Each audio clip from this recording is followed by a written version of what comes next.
बीडच्या जाहीर सभेत धनंजय मुंडे यांनी तुफान फटकेबाजी केली।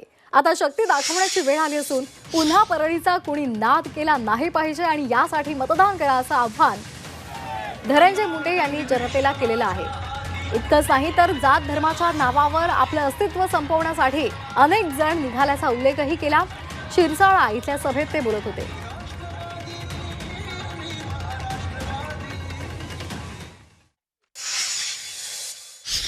माणसं बोलवायला आणि गोळा करायला आणि गर्दी दाखवायला आपली कोणी शर्यतच लावणे महाराष्ट्रात लावा।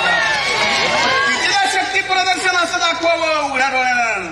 यावेळी शक्ती दाखवायची आली आहे निकालाच्या दिवशी की पुन्हा म्हणून आपला नाद या परळी वैधनातला मायबाप जनतेचा नाद पुन्हा म्हणून कोणीच करू नये। मतदान करताना विचार करणार धनंजय मुंडे कुठल्या धर्माचा आहे, धनंजय मुंडे कुठल्या जातीत आलाय हे विचार करणार आहे। मला दुःख आहे या गोष्टीचं।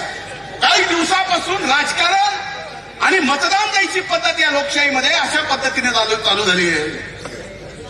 जातीचा धर्माचा फलाना दिसताना अरे असं जर झालं तर भविष्यात कोणी विकासाच्या मुद्द्यावर निवडणूक लढणार नाही।